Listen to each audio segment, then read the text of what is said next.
كان يا مكان في قديم الزمان، وعلى ما حكاو جدودنا القدام.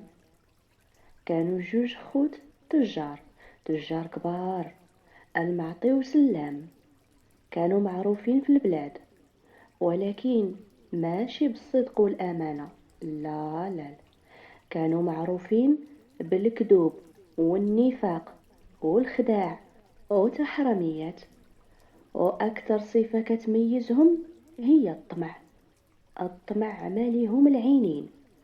كانوا بحال التعبان، يلبسوا لباس الوقار والصدق والاحترام، ولكن في قلوبهم الغدر والشر والطمع. عينيهم دايما كتقلب على الربح، ولو على حساب دموع اليتامى والمساكين. المعطية سيادي كانت عينو زايغة على الدرهم، ما يشبعش منه، والربح عنده بحال الماء، كل ما شرب منه زاد عطش. أما سلام كان فمو مزوق، لسانو معسول بحال الشهد، ولكن وراه سم قتال. أي شاري يسمع هدرتو يصدقها، وياخد السلعة بعينيه مغمضة، ويبيعلو السلعة الشينة بتمن الزينة. الحصول عندهم لسان يطري الحجر ويذوب الحديد، والناس عارفينهم وعارفين تحريميات ديالهم، ولكن ديما كيطيحوا في شباكهم. وإلا تشكى شي حد عليهم، ما يلقى القاضي منين يشدهم، لا حجة لا دليل. ايوا يا سيادي، وصلت خبارهم حتى لحاكم البلاد، اللي معروف عليه الحكمة والرزانة والعدل، وقرر باش يقابلهم ويوضع حد لطمعهم، ولكن بمشاكل الحكام تشغل. ايوا مشات ايام وجات ايام، وخوت الشر دايرين ما بغاو في العباد، حتى لواحد النهار جالسين قدام المحل كيخططوا ويدبروا كيفاش يطيحوا شي شاري ويخدعوه، حتى سمعوا البراح كيبرح ويقول باللي حاكم البلاد ضاعت له جوهرة نادرة، واللي لقاها وحضرها يعطيه ما يغنيه ويعيشوا هو وولادو وحتى ولاد ولادو. ايوا يا الحباب، المعطي وسلام شافوا في بعضياتهم بحال الا كيتكلموا بعينيهم. انطق سلام وقال: المعيطي، ايوا هذه همزه وجيبه ما نفلتوهاش. نقلبوا على هاد الجوهره، وإلا كانت بصح نادره وغاليه كيف كيقولوا، راه ربي غنانا. ها الشيطان، حيدتيها لي من فمي، ولكن قول لي كيفاش نعرفوا طريقها. فكر سلام شويه وقال: نقصدوا الشوافه اللي حلت جديد في المدينه، كيعاودوا عليها ناضيه تعطيك الخبر في مكان. ايوا يا الحباب، خود الشر قصدوا الشوافه، امراه كبيره كيعاودوا عليها العجب، وكيقولوا باللي كتخدم الجن يجيبوا لها الخبارات الغابره. غير شافتهم قلبت سيفتها: خود الشر، عرفتكم غتجيو عندي وعارفه اش جابكم، ولكن واش تقدوا على خلاصي؟ راه جوادي طلباتهم كتيره. الا لا غي ورينا الجوهره فين كاينه، او ما يخصك معانا خير، اللي طلبتيها نحضروها. الشوافه يا سيادي طلبت منهم فلوس كتيره فوق جهدهم، ولكن عينيهم تعموا بالطمع، ما كيشوفوا غير الجوهره والمال الكتير اللي يجي من وراها. وباش يلبيو طلب الشوافه رهنوا حوانتهم وخلصوها. الشوافه غير شدت الفلوس بدات تعطيهم الخبر والنعت: الجوهره النادره اللي ضاعت ما داها انس ولا بشر. الجوهره اخداها ملك من ملوك الجان، مهووس بالياقوت والجوهر، وخباها في غار بعيد في الجبال. والغار بابو مسدود بصخرة كبيرة، ما يحركوها ولا يململوها الرجال.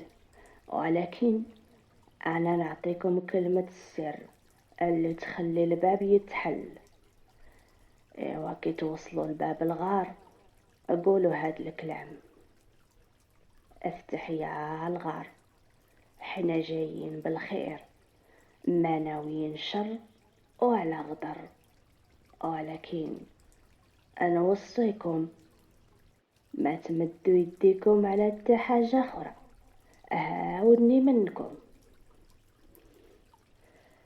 ايوا يا سيادي، هذا مكان الطميمع وخوه شدوا الطريق وقطعوا الغابات والويدان حتى وصلوا للبلاصة المعلومة.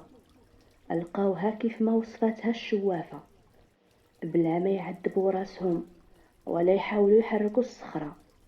مشاو قدام الغار وقالوا الكلام: افتح يا الغار، حنا جايين بالخير، ما ناويين شر ولا غدر. كيف قالوا كلمة السر بدات الصخرة الكبيرة تتحرك من مكانها حتى تحل الباب.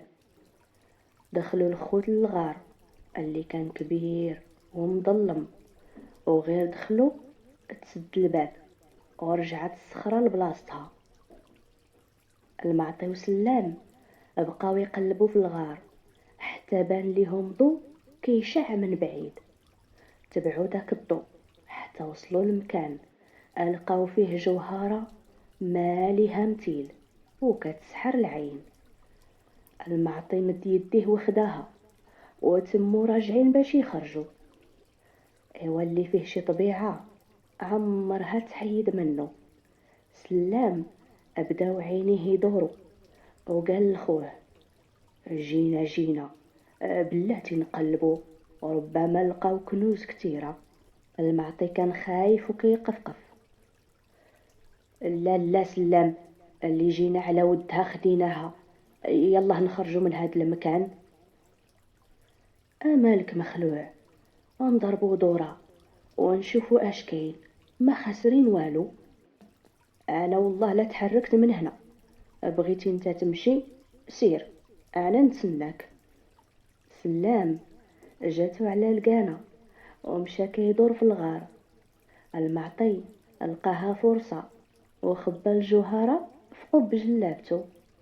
شوية رجع سلام: عمضة، لقيتي شي حاجة؟ والو ما كاين حتى حاجة، غير العناكب والفيران. بعدا فين هي الجوهرة؟ ما تخافش، ها هي في الحفظ والصون، راه درتها في داك الشاكوش. خود هاك انت هزو. هز سلام الشاكوش وحس بتقل الجوهرة. ايوا قصدوا باب الغار وبداو يقولوا الكلام: افتح يا الغار، حنا جايين بالخير، ما ناويين شر ولا غدر. عاودوها مرات ومرات، ولكن يا حسرة الباب ما بغى يتحل. والغار غادي وكيظلام والبرودة كتدخل العظم. هنا المعطي وسلام تزاد معاهم الزايد وبدات الخلعة تركبهم. صافي يا سلام، هادي الاخر علينا، حصلنا وحلنا، هنا نبقاو وحتى حد ما يجيب لينا الخبر. شويه كيسمعوا واحد الصوت ما عرفوه منين جاي. بداو يتلفتوا في جنابهم حتى بان ليهم واحد الخيال كبير كيخلع. برد ليهم الماء في الركابي وجاهم بوتفتاف وبداو يقطروا بالعرق. انطق الخيال بصوت كيخلع: شكون اللي دخل بلا حق؟ وشكون اللي سرق كنوزي؟ المعطي قالوا هو كيرجف: اسيدي، احنا غير تجار مساكين، سمعنا بخبار الجوهرة وجينا نجرب حظنا، وراه دخلنا غير بالخير، ما ناويين شر ولا غدر. سلام نطق وقال: راه قلنا كلمة السر، والجوهرة اللي خدينا غنعطوها للحاكم. الخيال غي سمع هاد الكلام زاد تعصب: الخير؟ واش كتضحك عليا؟ اش ما الخير يجي منكم يا وجوه الشر؟ انا كنشم ريحة الكذوب من بعيد، وانا كنعرفكم مزيان وعارف تحرانيات الكذوب والطمع ديالكم. واش تقول الحمام بحال خروجو. كلمة السر الخروج هي الصدق، وانتوما كلامكم كله كذوب. وباش ما نظلمكم انا نسول وانتوما جاوبوا. صدقتوني القول تخرجوا سالمين غانمين، كذبتوا عليا تبقاو محبوسين حتى تنساكم الدنيا. نبداو بيك السي سلام، عمرك سرقتي شي نهار؟ لا لا والله سيدي عمرني سرقت. كاتكذب عليا؟ انا كنعرفك مزيان، كذاب وطماع.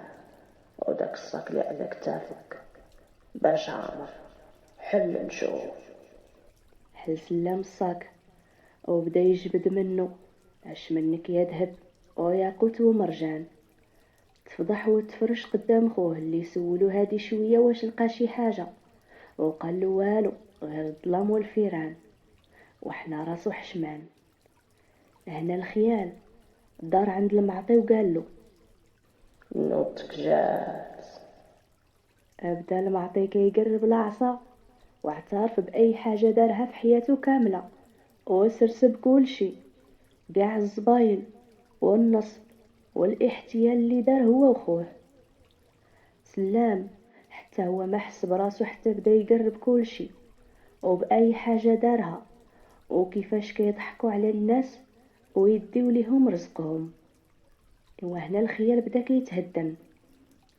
ودابا ملي جاوبتو بصدق غادي تخرجوا.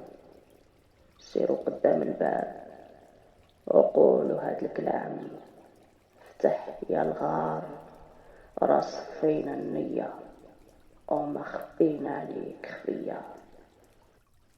ايوا داكشي اللي داروا، غير قالوها تفتح الباب وطلقوا رجليهم للريح، ما تلفتوا وراهم حتى بعدو. عاد جلسوا حدا واحد الخربة يرتاحوا وباتوا تم حتى الصباح. فاق المعطي ما لقى سلام، غبر ليه لا طار لا هو لا الشاكوش. ابدا المعطي يضحك حيت كان داير بحسابه وخبى الجوهرة في سلهامو. راه خوه وعارف واش كيسوى وعارف غيديرها به. ايوا يا الحباب، المعطي شد طريقو لقصر الحاكم. غير وصل لقى سلام كيساين قدام الباب. غير شاف المعطي بدا يغوت: يا الغدار، حطيتي حجرة في الشاكوش بلاصة الجوهرة. الغدار هو انت، خديتي الشاكوش وهربتي، بغيتي تدي الفلوس بوحدك. ايوا يا سيادي، بقاو يتغاوتوا ويلوموا في بعضياتهم حتى جاو الحراس ودخلوهم عند الحاكم اللي كان يتسناهم من زمان. وها هما جاو برجليهم حتى لعندو. اش جابكم هنا؟ اش هاد الفوضى دايرين؟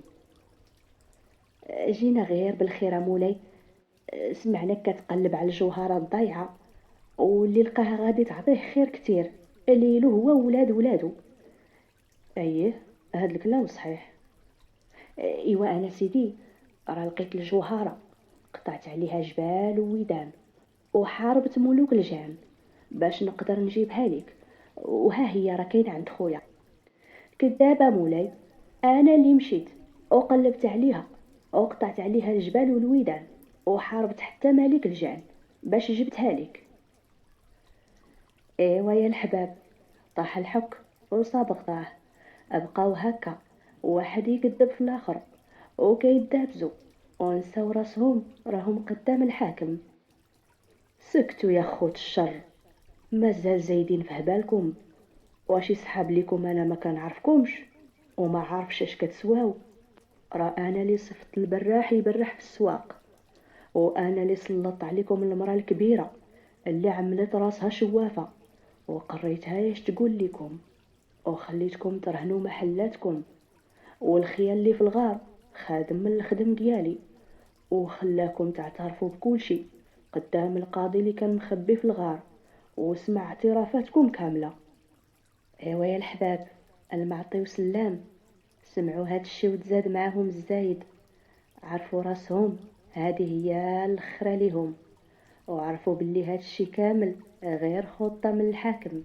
ما كاين لا جوهرة لا شوافة ولا عفريت، هادشي كامل غير خطة منه باش يطيحهم في المصيدة ويبين الكذوب ديالهم. وداكشي كامل اللي اعترفوا عليه قدام الخيال اللي هو في الاصل ماشي خيال، ما جن ما عفريت، غير واحد من رجال الحاكم، وخلاهم يعترفوا قدام القاضي اللي كان تما ومخبي ليهم. وتبتوا على راسهم دوك الزبايل كاملة اللي داروا في الناس، حيت قبل ما كان قد عليهم حد، فين ما كيدعيهم شي واحد كينكروا ويخرجوا راسهم منها كيف الشعرة من العجين. ايوا يا الحباب، الحاكم ما كانش باغي يظلمهم، دار هادشي كامل غير باش يعترفوا بفمهم قبل ما يعاقبهم.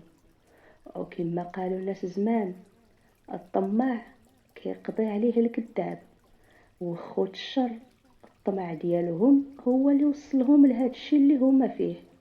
ايوا يا سيدي، تحبس المعطي وسلام، وما خداو لا جوهرة لا مكافأة، وما بقات ليهم لا حرية لا حوانت. ايوا هنا سالات حكايتي ومشات خبيرتي من واد لواد، وانا بقيت جالسة مع الناس الجواد. سلام الله عليكم الحباب. وكان حتى كان في زمان ما عليه سلطان، وفي دوار مخبي بين الجبال والوديان وبعيد على العيان، كانت ساكنة بنت زينة سميتها وردة. ماشي وردة من الشجر، ولكن وردة من اللحم ودم. زينها فتان يدوخ العقل، عينيها عيني الغزال، وشعرها بحال خيطان الليل، وجهها كيضوي كيف القمر وسط السما، واللي يشوفها يقول سبحان من صور. وماشي غير الزين، قلبها كان بيض نقي ما فيه لا حقد ولا حسد. والبنت رزينة كتوزن الكلام قبل ما تهدر، او كتعطي لكل واحد قدره. وردة يا الحباب كانت لالة البنات، كتعرف الطيب وتخيط وتغزل وكتعاون في الدار، وكل شي في الدوار كان كيبغيها من الصغير للكبير. اللي شافها يتمناها، واللي سمع بها يبغي يعرفها. ومن بين الناس اللي سمعوا بخبارها كان شاب من نفس القبيلة سميتو بوشتا. ايوا يا سيدي، بوشتا من صغرو شاف الهم، باه مات وهو مازال صغير، وبقى هو الراجل الوحيد في الدار، كيكد ويتعب باش يعيش امو واختو الوحيده. راجل بدراعو، خدام وراسو مرفوع للسما، معروف في الدوار بالصدق والامانه، وكل شي كيحترمو. ايوا بوشتا يا الحباب خدام مو واختو وخطب ورده، وما دازوش بزاف د الايام حتى قراو الفاتحه وداروا العرس كيف العوايد. ورده مشات عروسه ودخلت لدار راجلها وقلبها فرحان، وجهها منور والنية صافية. ما كانتش عارفة اش مخبي ليها الزمان. منين وصلت لقاتهم واقفين عند الباب، العجوزة واللوسة في الطومة كيرحبوا بيها، ولكن ضحكتهم كانت صفرة ما فيها لا دفا ولا محبة. وردة يا الحباب حسات بشي حاجة، ولكن قالت مع راسها انا غريبة عليهم، دابا مع الوقت يولفوا عليا. ايوا هي ما عارفة ان الدخل كيغلي والقلوب عامرة بالسواد من جهتها. ما علينا. وردة كانت مرا وقادة، كتفيق مع الفجر، توضى وضوها وتصلي صلاتها. ايوا يا للياتي، وتشمر على دراعها، تنقي دارها وتجمع اللي خاصها تجمع، وتوجد الفطور، وما يجيو فين يفيقوا من نعاسهم حتى يكون كل شي محطوط فوق الميدة. واهم حاجة الضحكة والوجه مبشور. غير يخرج راجلها تسبقهم عاود للكشينة توجد الغدا. ولكن اللي فيه شي طبيعة ما عمرو يتبدل. اللوسة في الطوم الحسد والغيرة شاعلة فيها، كتشوف باللي وردة خدات ليها بلاصتها في قلب خوها اللي كان حنين فيها ومفششها. وزيد عليها وردة زينها فتان وفين تبان قدامها. اما العجوزه كتشوف بلي جات ورده ودات ليها وليدها الوحيد من بعد ما كانت هي مولاة الري والشوار في الدار. ايوا يا سيادي، كانوا كيتجمعوا عليها وكل وحده كتفكر وتدبر ليها في حيله اللي غادي تطيحها بها، والنهار كامل وهما يتغامزوا عليها ويردوا البال للصغيره والكبيره. وقت ما دارت ورده شي حاجه كانوا كيعيبوا عليها، وشي مرات كيخسروا ليها الحاجه بالعاني باش يلقاو منين يشدوها، او لا يبينوها ما كتعرف دير والو قدام راجلها. وشحال من مره زادوا لها الملح في الماكله باش بوشتا يحيح عليها، وكانوا كيشعلوا العوافي شحال من مره، وإلا بوشتا تشكى يقولوا له راه قلنا ليها ما تكتريش الملح، راه راجلك ما يبغيش. ولكن هي راسها قاصح وما تسمع الهضره، كتقول لينا المهم انا عجباني ماكلتي. ملي تدوي ورده وتقول اش هاد الباطل كطيحوا عليا، كيدوروها بيناتهم حتى مسكينه توحل ليها الضغمه، وشلاف عايلو حيال كيدبروا ليها. واخا هادشي كامل نيتها بقات صافيه من جهتهم وديما تخلق ليهم العذار. وشحال من مره حاولت تقرب من لوستها وديرها صاحبتها، لكن والو، ديما تدبر ليها حيله ترجعها غلطه قدام راجلها اللي شحال من مره كيلقاها كتبكي في بيتها. ملي يسولها وتشكي عليه من ختو وامو وتقول له مالهم معايا، اللي درتها ما تعجبهم واللي لبستها يعيبوها، ووخا نعيا نصرف فيهم الخير وتقول فيهم ما يقر. بوشتا يقول ليها يا الهبيله، هذيك غير تنسى، ما تديش عليها، وانا يا لاله عجباني، واللي لبستيها تواتيك، واللي قديتيها بهاد اليديدات اسمن وعسل. كانت مسكينه يراضيها بجوج كلمات تمسح دموعها وتنسى اللي جرى. ايوا دازت ليام وهما على نفس الحال، واللوسه غير ما زايده في هبالها وتحك على الدبره، والعجوزه عوض ما تنهي بنتها كتزيد حتى هي تشعل العافيه. عيات ورده ما تصبر وتسكت، ولا هما بغاو يقيلوها، كيرميو ليها الكلام ويضحكوا عليها ويحرقوا دمها حتى ما بقى عندها صبر، او ولات حتى هي ترد عليهم الهضره. ايوا كلمه مني كلمه منك، كيخرجوها على طوعها حتى كيساليوها بمناتفه. وغير يرجع راجلها تلقى لامو عند الباب تتشكى ليه من مراتو. ولدي، هاد المراه عندك راه ما بقات تحشم منا، ما خلات ما قالت لختك، وهي مسكينه ما دارت ليها والو، قالت ليها غير نوضي عاونيني في الشغل، وشوف كي نتفاتها وقمشاتها، وما كفاهاش ما قالتنيش حتى انا اللي في مقام امها. ورده، اش هادشي كنسمع؟ ابوشتا، هما اللي جبدو عيبي وانا ما درت ليهم والو، راه هما اللي سمعيني نقول لك ورده، هذه اخر مره تشكالي امي منك، وجمعي داك اللسان الماضي، اولا كيف ما جبتك من دار باك نردك ليها. مشات ايام وجات ايام، وورده من داك النهار ولات كتباعد عليهم وتحاول تشد لسانها وعيبها عندها. وقت ما سمعتهم كيرميو ليها الكلام كتكمدها في قلبها وتكمل شقاها. ولكن هما ما كانوا يعياو، حالفين بحلوفهم حتى يردوا ليها الدقه ويخرجوها من الدار، ولاو كيجبدوها نيشان عين بعين، وما قدرت تبقى صابره. وملي كتنوض ليهم ما كانت كتعرف تسكت اولا تقول شويه وتخلي شويه، واخا سكوتيه وصباره دمها سخون، كانت الا ناضت ليهم كتبرد فيهم غدايدها، كتعايرهم وكتريش معاهم. وغير كيجيبوا شتا كيديروا راسهم دراوش وهما اللي مظلومين ومحقورين من مراتو، وهو ما كان كيقدر يكذب. واش غيكذب وهو ولا فين ما يقرب من باب الدار يسمع غوات ورده وصياحها، وغير يدخل يلقى اختو منتوفه كيف الدجاجه. كيرجع مرتو هي اللي غالطه وكيلومها، وديما يقول ليها الا ما دارتش عقلها يرجعها لدار باها. حتى ولات ورده مسكينه تسكت وترد لخاطرها، وولات حالتها من بعد ما كانت ورده متفتحه ولات ورده دابله ما فيها حياه. علاش لا؟ وهما بفعايلهم خلاوها تبان ظالمة وغالطة، واخا هي اللي مظلومة. ايوا يا الحباب، واحد النهار من ايامات الله طلعت وردة للسطح تنشر الحوايج.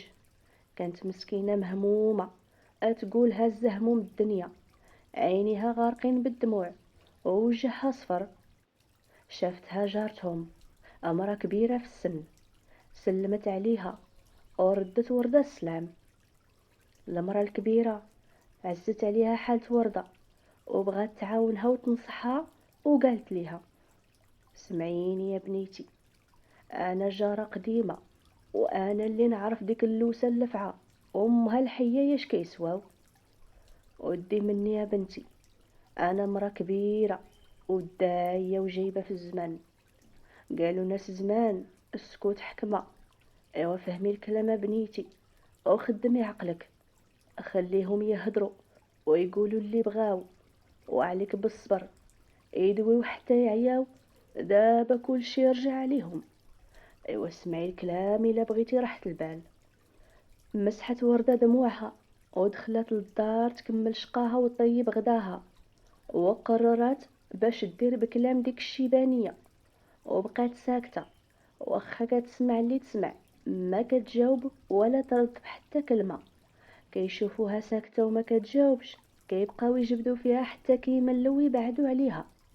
ديك الليلة ادخل راجلها، لقى الدنيا هانية، لا غوات في الدار لا حد شكاليه، ولقى مرتو لابسة قفطانها ديال الحرير ومكحلة العوينات وضافرة سالفها ووجهها منور كيف القمرة. وبقى الحال هكذا، وردة دايرة بنصيحة الجارة الشيبانية تقضي شغالاتها وفمها مسدود ولو تسمع اللي سمعات. وملي تسالي شقاها تهلا في الحالة وتلبس وتزين لراجلها بحال ما واقعه حتى شي حاجة. اللوسة والعجوزة ما فهموا والو، وكيدهم تقلب عليهم، ولاو يغليو في سمهم. كيفاش هادي قاع ما حاسه بينا ودايرانا بحال ما كاينينش؟ ولا غواتهم يعلى وفمهم ما كيخرج غير السم. ووردة تقول صمكة، ولا بوش تاغي يقرب من الباب يسمع غوات اختو وامو، وملي يدخل يلقى مرتو يا في بيت الكانون يا في بيتها كتخيط وترزق فاطنها. افهم اش كان كيوقع، ولكن ما باليد حيلة، ما عنده كيف يدير ليهم.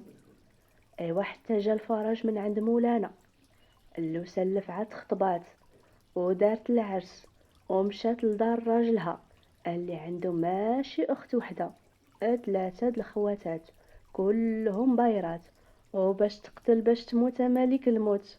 داكشي اللي دوزات على وردة لقات كتر منه، كتسمع الكلام والمعيار والسبان وتاكل حتى العصا، وشعرها اولا كالعزافه بكثرة المناتفه. اما العجوزه غير مشات بنتها تهدنات وفهمت باللي خاصها تكسب وردة الا بغات تبقى في قلب ولدها، حيت صافي بان عيبها. وردة مولات القلب الكبير كتعاملها احسن معامله، ونسات اللي فات، وكتحمد الله وتشكرو اللي بعت ليها الشيبانيه تنصحها. اما كنت بعاتهم كون نفرها راجلها وكون طلقات وخرجت من خيمتها. ايوا يا الحباب، هنا حكايتنا سالات ومشات من واد لواد، وبقيت انا مع الجواد.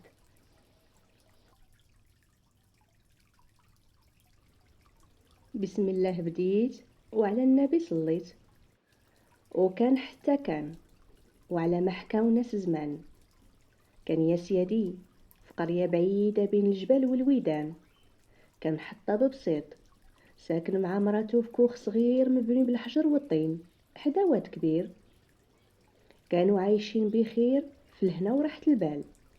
الحطاب ومرتو ربي رزقهم بثلاثة د البنات، كل وحدة وزينها. الحطاب كان كل صباح مع أول خيوط الشمس كيشد فاسو ويخرج للغابة، تابعين دعوات مرتو وبوسات بنياتو. كيمشي للغابة يحطب ويجمع العواد، ومن بعد يقصد السوق يبيع بما قسم الله، وبثمنو يشري قوت لعائلتو، زويته سمينة وخضيرة، وكل نهار ورزقو. ولا شاط الخير يشري لبنياتو شي حاجة تفرحهم. حياتهم ما كانتش سهلة، كانوا كيباتوا على ضوء الشمعة ويسخنوا الطاجين على الجمر، ولكن كانوا حامدين الله وشاكرين، راضيين بالقسمة، وعارفين باللي اللي يعطيه الله كله خير، ما يعرفوا الحسد ولا طمع، وعايشين بالقناعة والنية.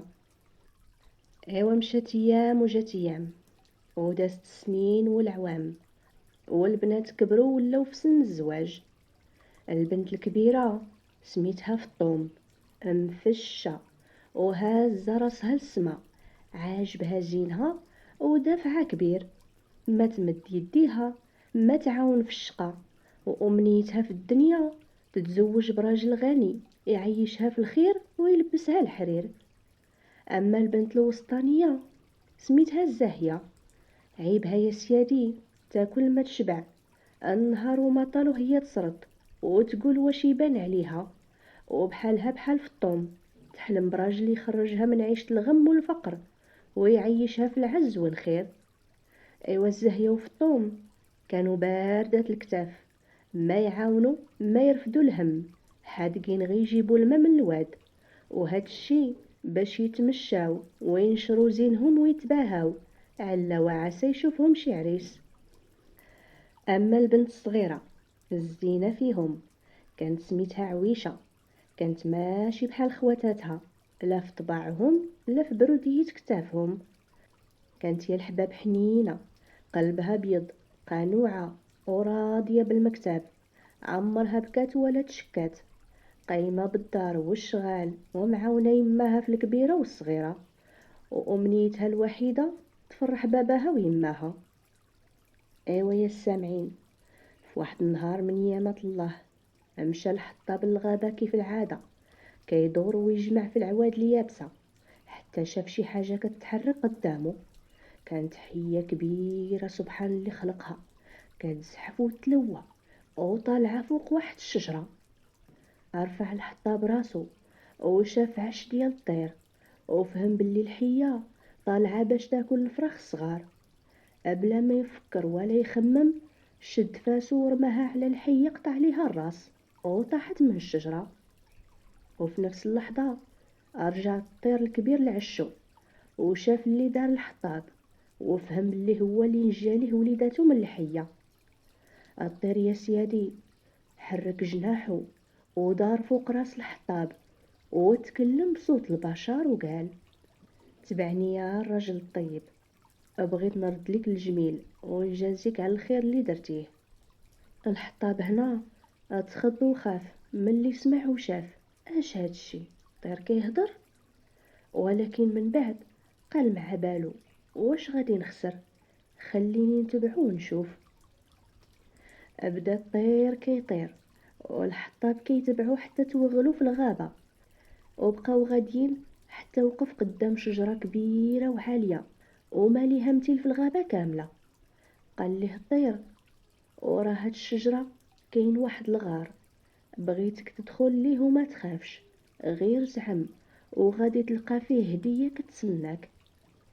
ومن بعد ما سال الهضرة رفرف بجناحيه وطار للسما، وغبر وما بقى ليه اثار، وخلى الحطاب حاير ومحتار واش يدخل للغار ولا يهرب.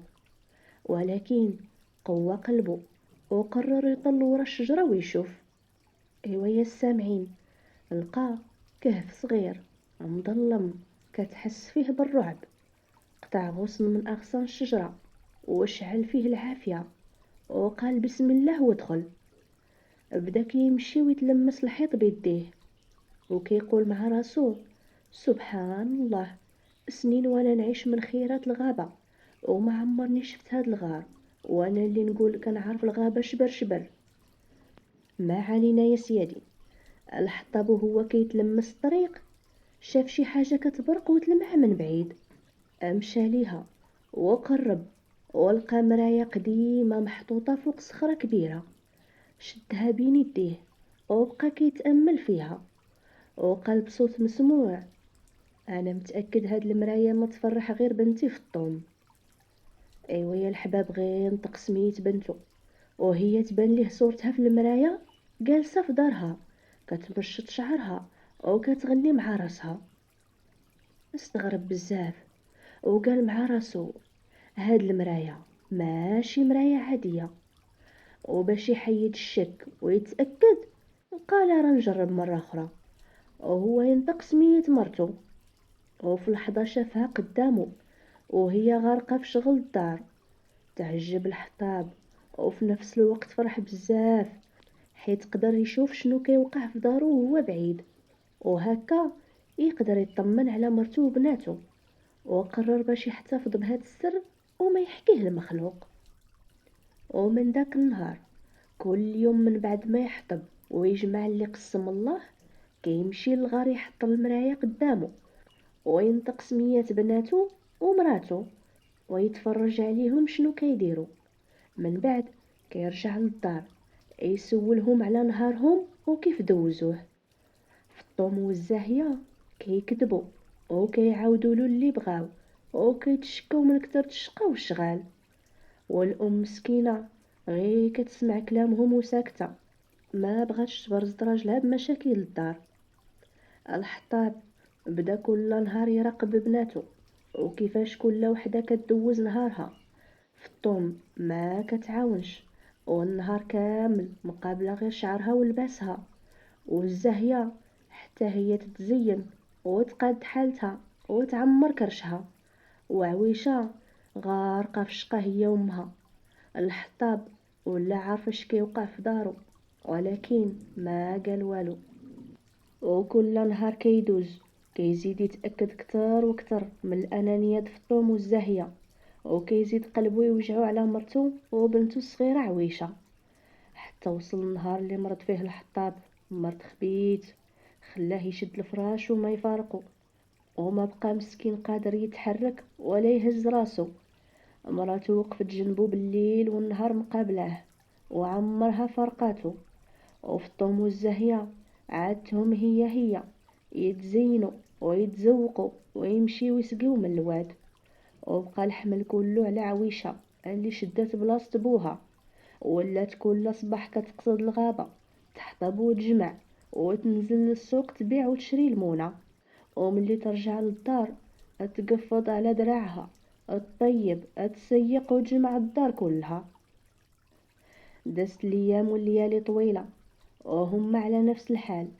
وفي ليله من الليالي حس الحطاب ان الموت قرب وما بقى قدر يطول. عيط على مرتو وبناتو وجلس يوصي فيهم: بغيتكم يا بنياتي تبغيو بعضياتكم وتحنوا وتخافوا على بعضياتكم، وبغيتكم تردوا البال لامكم وتعاونوها وما تخليوهاش تشقى بوحدها. عارف الدنيا صعيبة، ولكن الا تعاونتوا غادي تسهل عليكم. بناتو بداو يبكيو وعانقوا بوهم، ومرتو كانت كتسمع وتبكي وقلبها مقطع عليهم. الحطاب باس بناتو وطلب منهم يخرجوا ويخليوه وحده مع مراته. واول ما خرجوا البنات باح الحطاب لمرتو بسر الكهف والمرايه العجيبه ووراها الطريق وكيفاش توصل ليها. مرتو سمعت وما صدقتش، هبطت راسها وقعدت تفكر شويه، ولكن ملي هزت راسها باش تهدر مع راجلها لقات روحو تسلمات اللي خلقها. غوتت مسكينه وبكات، والحقوا عليها البنات يبكيو وينوحوا على باباهم. جمعوا ناس القبيله ودفنوا الحطاب ودازت الجنازه.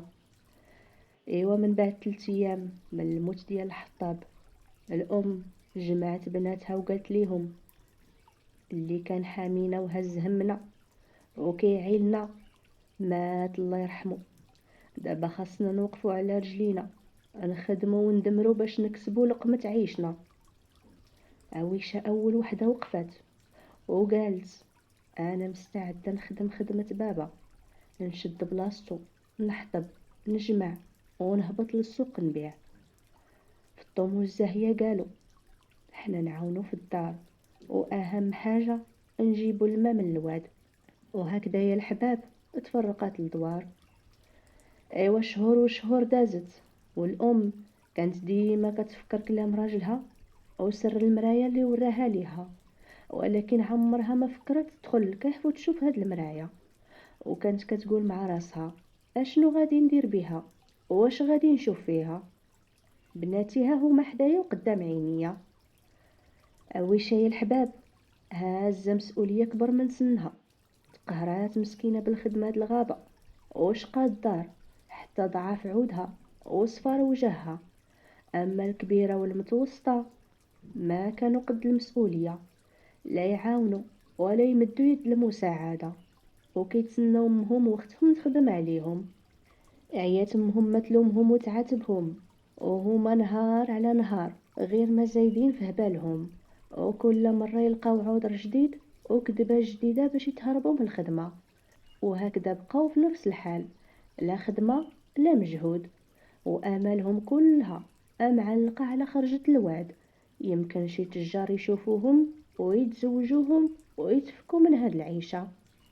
وداكشي نيت اللي طرا.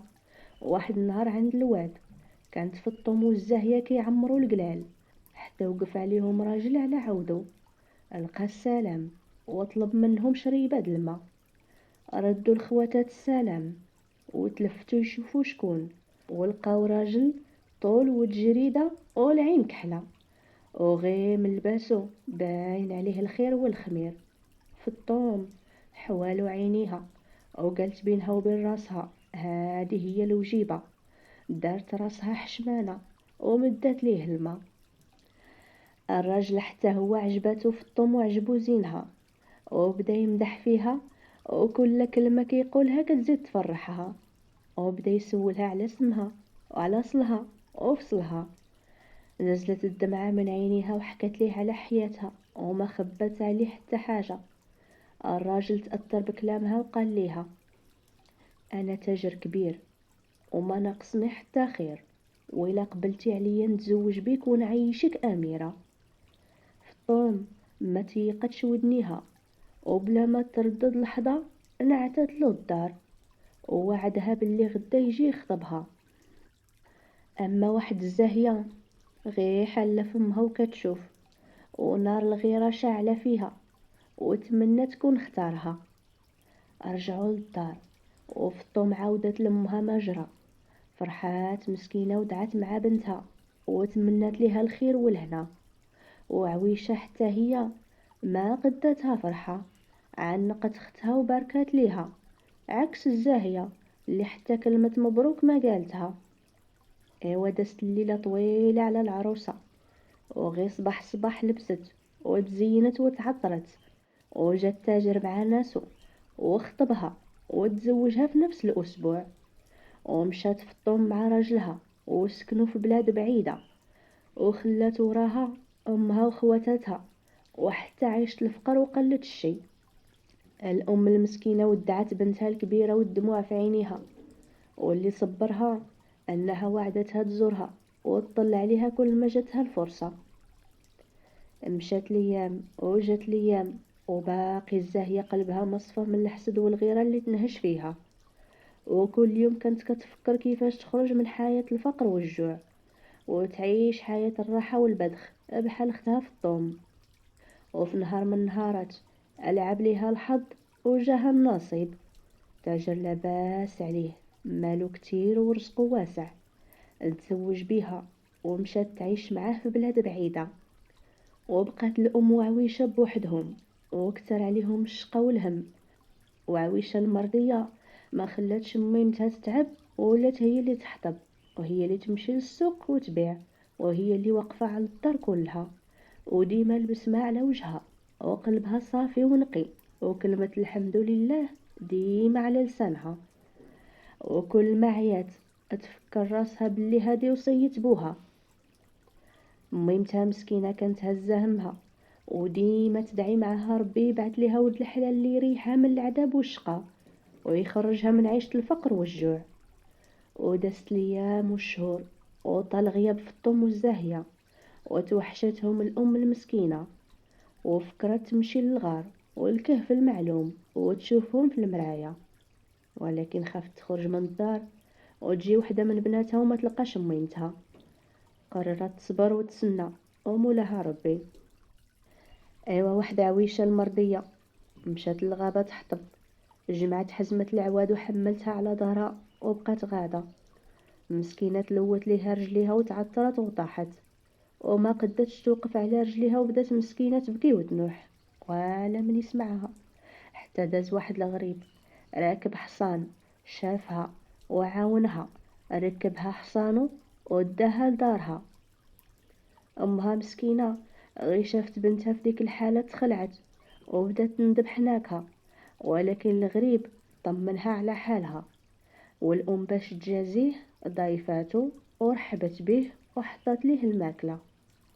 ايوا سولها علاش عويشه كتمشي تحطب وهي غير بنيه، واش ما كاين رجال في الدار؟ الام حكات له على حالتهم وعيشتهم، والغريب قلبو وجعو عليهم وقرر يعاونهم، ولا كل نهار يقصد الغابة يجمع الحطب وفي السوق يبيعو، والعويشة وامها يجيب الفلوس.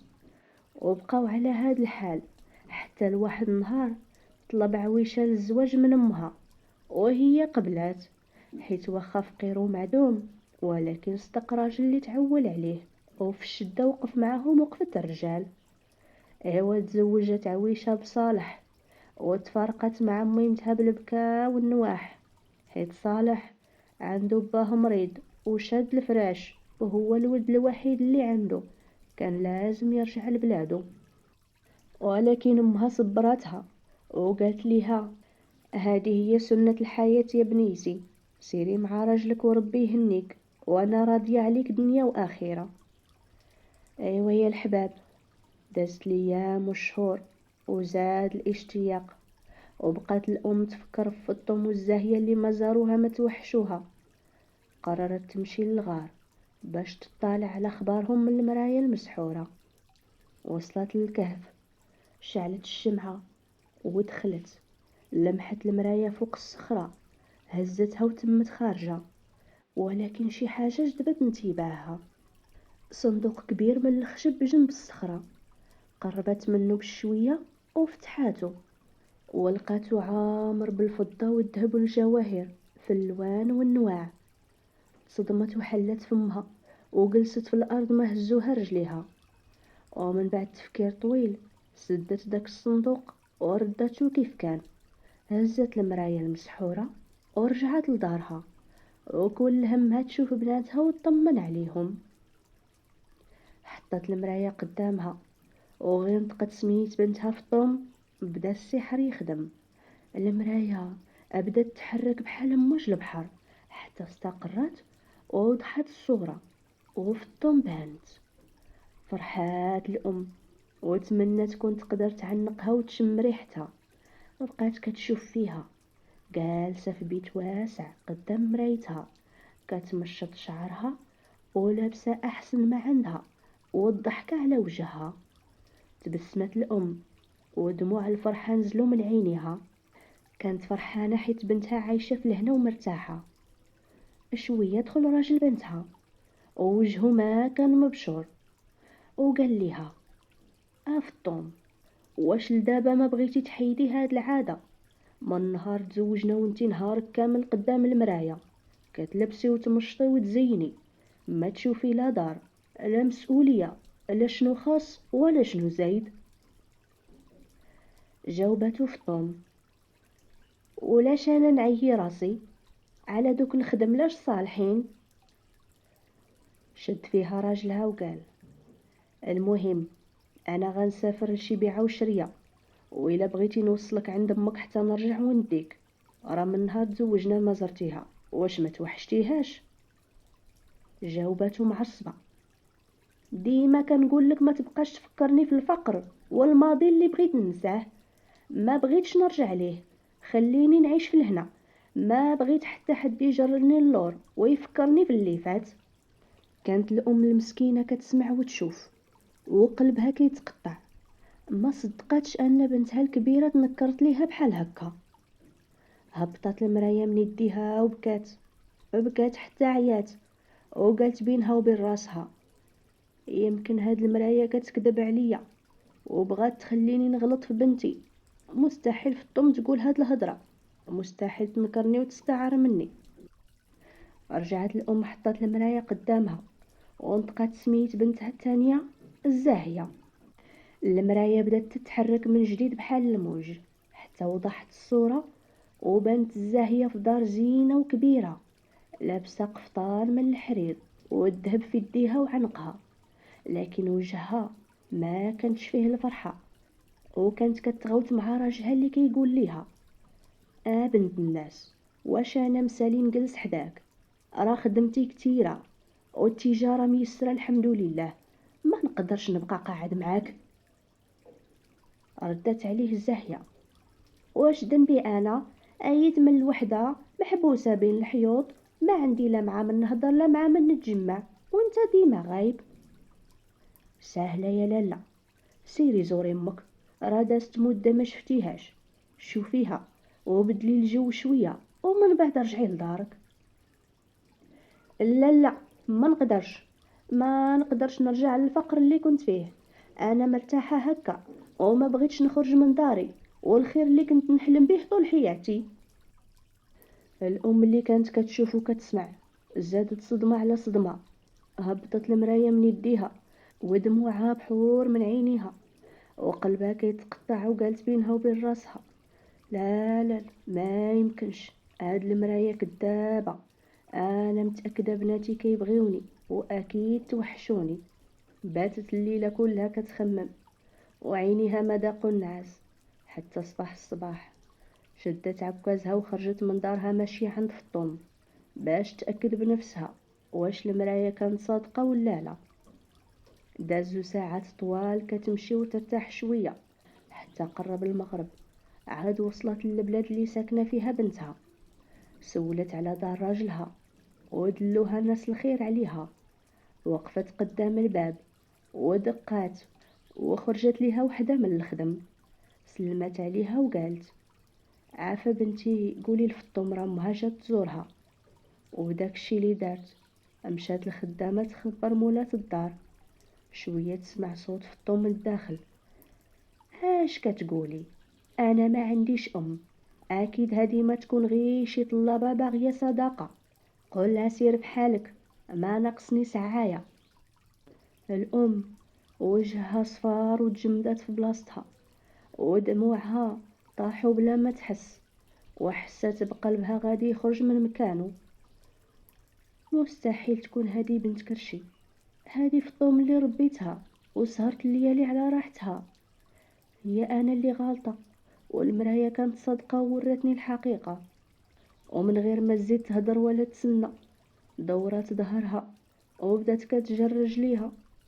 باتت المسكينه ليلتها في الجامع، وغي صباح الصباح قصدات البلاد اللي ساكنه فيها بنتها الزاهيه. منين وصلت سولت على الدار، وناس الخير وراوها الطريق. وقفت قدام الباب وقلبها كيدق، واش غادي يوقع ليها كيما وقع مع فطوم، ولا يمكن المرايه كذبت على الزاهيه. وحده من الخدم فتحت الباب، والام عرفت براسها. فاش الزاهيه عرفت ان امها جات، خرجت تجري وترمات عليها كتبوسها وتعنقها، وفرحت بها بزاف.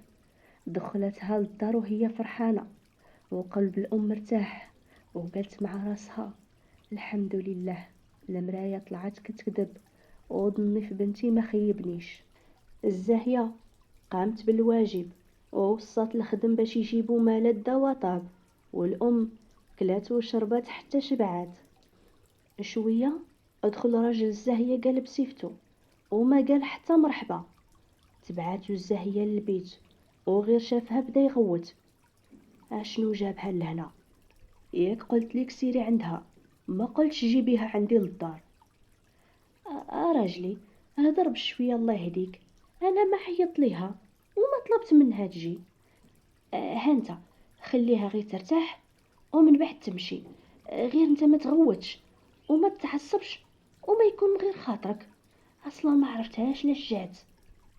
الام سمعت كل شيء وصدمتها كانت كبيره، ما بقاتش قادره تسنى. جمعت راسها وشدت طريق الرجوع، مره كتبكي ومره كتنوح ومره كتنهد، وما وقفت حتى وصلت لدويرتها البالية. ترمات على فراشها ونعسات من كتر التعب والحزن. وغي فاقت الصباح تفكرت بنتها عويشة وبغات تطمن عليها. جبدات المراية وحطتها قدامها وهي خايفة لا تكون بحال خواتاتها الكبار، ولكن تشجعات وذكرات سميت عويشة. بدات المراية كتحرك وبانت فيها عويشة كاينة في كوخ بسيط كتهضر مع راجلها، كلمة من هنا وكلمة من لهيه. شافت فيه وقالت ليه: شحال توحشت مويمتي الغالية، بغيت نشوفها نعنقها ونشم ريحتها.